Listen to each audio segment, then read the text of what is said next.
with Carmen. And tonight, you pick the topic. So, I put on Facebook and I asked everyone, what should I talk about? I got two topics. I'm going to do the first one. The first one is back to school. And I'll make another video later on the other topic I received. But tonight, I want to talk about back to school. I know here in Lee County, school starts August 24th. And I know some schools in different states start a little earlier, but I know back home in Miami, they start August 24th as well. And I'm kind of torn because my girl stayed home for the summer. It's the craziest decision I ever made. Because they are eating me out of a house and home, one. Two, they fuss and fight all day long, so they're driving me crazy. Now, part of me is ready for them to get out of the house. The other part of me wants to go back to school because I'm a teacher and I'm going to get paid. But I'm not ready to go back to work yet. I just miss my money rolling in on the 15th and the 31st on a regular basis. I miss my checks. So that's why I'm ready to go back, but I'm not ready to go back. If I could just send them back first and take a couple extra days for myself, I'd be all right. I might be able to regroup and be ready for my own classroom. But tonight I'm going to give you some back to school tips. Now, last year I taught pre-K and I worked from 8 to 4. So sometimes I'd be out of my house like from 7:15 and the girls and I wouldn't get home to 6, 7, or even later. So it was very hectic maintaining a balanced lifestyle and, keeping them on a good schedule, a good sleeping schedule, because my schedule wasn't set in stone. Now this year I'm going to an early start school and I'll be teaching first grade. And I have to be to work from 7:15 to 2:30 or so. That means I can leave the house because I'm 8 minutes from work. I'll leave the house at 6:45. My girls will go to morning care, and hopefully I won't leave work until 3 o'clock. And now this is my plan. My plan is to get them on a very balanced schedule. As I mentioned in one of my other videos, I am not an organized person. I am a work in progress. It is very hard for me to get on task and to be organized and to have structure. So that's my biggest thing I'm working on. So I'm going to give you some pointers, and this is also going to be pointers for myself on how to set a good back to school schedule so you and your children or your child stay on balance. And how to manage homework and dinner and all of that, within the schedule. Also, at the end of the video, I'm going to give y'all some websites. I put them on my Facebook page earlier. I also put them on the Single Mom Chronicles on Facebook and our website. I'm going to put it on some good websites for you all to use, to help the kids get back to work. They're all free. I think it's about 10 websites that you all can use. So that'll help y'all get the kids ready for back to school. And I'll give you some activities and ideas that I've been doing at home to help the girls get ready for school. So the first thing, create a schedule. Create a schedule that's a realistic schedule. Because sometimes we create these schedules and they're not realistic. Like I know myself, if I set a schedule, I know me, I like to sleep. I have to set something, realistic for myself. And, what often helps me in the morning is setting multiple alarm clocks because I know I'm not going to listen to the first one or the second one, but by the third one, I'm going to get up. So set your alarm at least an hour in advance from the time you need to get up. Because if you like me and you like to hit the snooze button, you need that extra hour. Because I don't know why, but when you hit the snooze button, it makes you feel like you're sleeping just a little bit longer. It just makes the sleep feel like so good because it feel like you're cheating and getting extra sleep when you're actually not. So set the alarm clock an hour earlier before you have to be up. A good friend of mine told me this past year, get yourself completely ready first. You do your hair, you do your makeup, get your shower, do all of that good stuff, get dressed before you get your kids ready. So that way, if you have laggards like mine and who hate to wake up just as bad as I do, when you wake them up, you're able to fully assist them and you're not fussing while you're trying to get yourself ready. So you go get yourself completely ready. You dress from head to toe. If anything, you just have to put on your shoes when you get out the door. And then you get your kids ready. So that way, you're dressed and you don't have to worry about anything for yourself. And then you just go get them ready for school. And that way, you get ready to get out the door. And it's like, it made a big difference when I got dressed first. And then I got the twins dressed. Because I was able to focus all my energy and attention on them. And it smoothed it. My transition became much smoother. So that's my first bit of advice. Get yourself ready. If you want to eat before you get them up, do that. Have your coffee. If you got to watch the news or whatever, do that. Do your makeup, do your hair, all that. It gives you time. That way you get your kids ready, and then you go on about your day. Hair, the little girls, try to do a hairstyle that's gonna last all week. I know, like my kids had that mixed texture hair, so the frizzies come out the first couple of days. But what I try to do is do some braids and ponytails that's gonna last for the whole week. That'll make my transition much smoother in the morning. Cause you're gonna be cussing yourself out if you gotta get up and fix ponytails and stuff every day. That makes it a lot harder. Also, try to lay your stuff out at night. I'm not good at that, but I'm getting better. Try to lay your clothes and stuff out at night, especially the kids' clothes, even down to their underwear and socks. Have it out so you're not looking for things in the morning, because that will cut your time very short. That'll cut your time very short. Now, when you get them home from school, um, some of your kids may go to after school care or different, back after school programs. My kids will be going to after school care because I work at the school. Some of them get their homework done then. Some of them may not. Some of your kids come home right to you. Try to have like a snack or something ready for them when they get out of school, so they come home, have a snack, and they get right to the table and do their homework. No TV, no games, quiet time. Focus on their homework. Sit with your kids and let them know their homework is meaningful too. As a teacher, it frustrates me.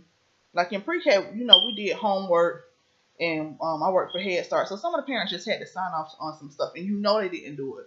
But when you get homework where you have to engage with your students, check it. Make sure that math is right. There's no such thing as new math. It may be a different process from when you did it, but work with your child on making sure they get their homework done. A lot of you can go to your district's website. I know in Miami it's dadeschools.net. Up here it's leeschools.net. Go find the academic plan. See what your children are learning. You can even go do that now. Find the academic plan. Find out what your children need to know. Find out what they're going to be learning this year, quarter by quarter. It's like a pacing guide. It tells you for the first 15 to 25 days, your child's going to be doing this. For the next 15 to 35 days, your child's going to be doing that. Know that. Go on these websites. I'm going to give you these websites. Go on these websites and look up this stuff. You can find free worksheets on a million websites. I'll even put some in the description that I use myself. You can go in Walgreens sells books, these ABC books and these learning books. They're about $10. They sell them at Office Max, Staples. They can enhance your children's learning. Go get those books and help your children. Give them the head start that they need to succeed in school. But sit with your children and do their homework with them. Help them. Help them understand that their work is meaningful. Because if you don't value their work, they're not going to value their work. Check it. Don't go by their word saying, oh, we don't have homework tonight. Check it. Check their planners. Most schools, especially Title I schools, hand out agendas. And the teachers make the children write down the homework. And when it's a teacher like me, they're going to have a homework sheet in their book bag telling you what the homework is every night. And that brings me to a different point. Establish a good rapport with your child's teacher. Know what's going on in your child's classroom. Know what the expectations are. Talk to them, because we value parent input and we love when parents are involved. We love when parents are involved. Make sure your child has all the supplies they need. Y'all say, oh, it's public school, they should have free stuff. Y'all will be surprised at the budgets we get. And don't think the teacher's supposed to supply all the supplies, because, we get a salary, but it ain't that grand. Y'all teachers don't make that much money, especially after taxes. It look good on paper, but it ain't good on that check. Make sure your child has the supplies, and if the teacher's asking for extra stuff, please supply it, provide it. Let your children know. When your children feel like their education matters to them, like I said, if you value it, they'll value it. If they see mama care, they gonna care. So if you take an active interest in your children's life, they'll care. Another thing that was said to talk about is how to do dinner and homework at the same time. If you meal plan or give yourself a schedule of what your children are going to eat, that will help. So if you set a weekly meal plan, like me, I try not to cook more than 3 or 4 times a week. I believe in the power of leftovers. Cook enough that's going to last you 2 or 3 days. So if you cook Sunday, the next time you should have to cook is Wednesday. If you cook Wednesday, the next time you should have to cook. Like some people don't cook Fridays and Saturdays. Next time you should have to cook is Friday or Saturday. And on them other nights, you can get you a little Tostino's pizza and put it in the oven. Make your life easier. Work smarter, not harder. Um, what was another tip? Let me go back and see because someone messaged me and I'll tell y'all what they said. Hmm.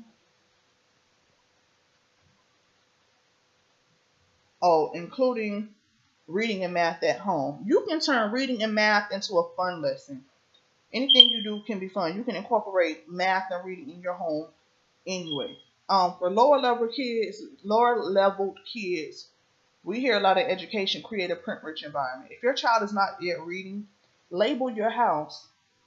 Label your house. Go put refrigerator on the refrigerator. They may not be able to read it, but if they see it enough times, they're gonna begin to identify it. Right door, right television. Take index cards. Index cards are probably 46 cents at Walmart. And a crayon, one of your kids' crayons, and write all over the house and tape it everywhere. And they'll begin to pick up reading. You can test them. One thing I did on my refrigerator, I took magnets and I put index cards, and it was a task chart. Dinner, bath, bed. And my children began to try to identify which one they were on. And when they were done, it was their responsibility to put it in the envelope.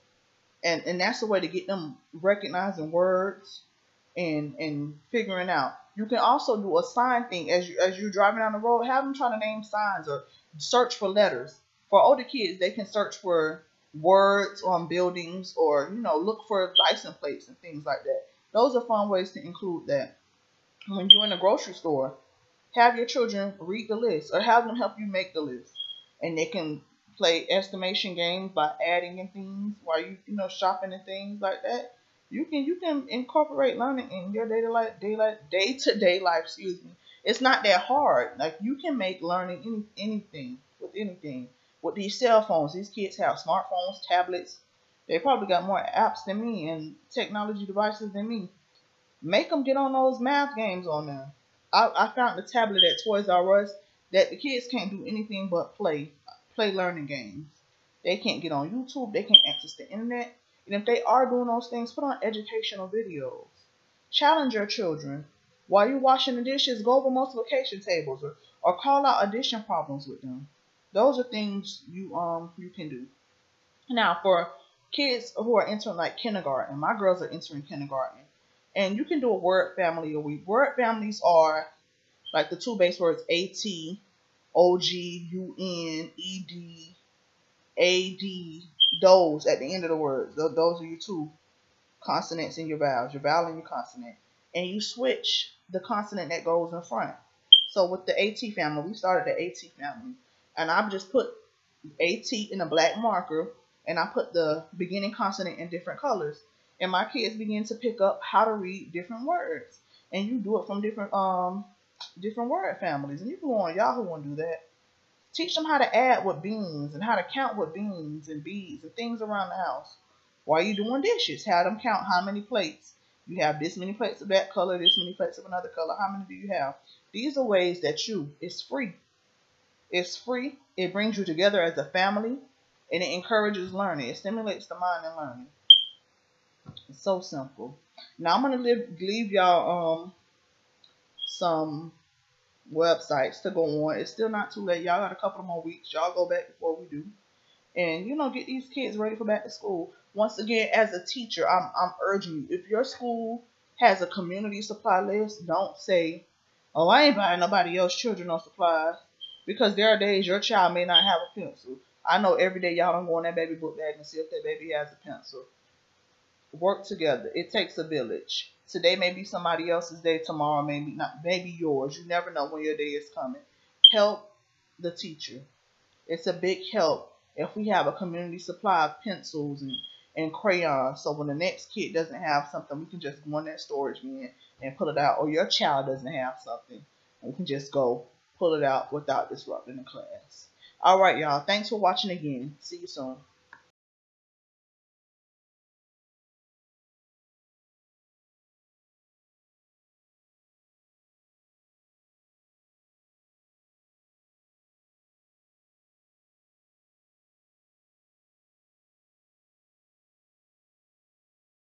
Thanks for visiting the Single Mom Chronicles. Like the video so far? Do me a favor, like, share, and comment. But most of all, subscribe to our channel. I'll see you all soon. Thanks.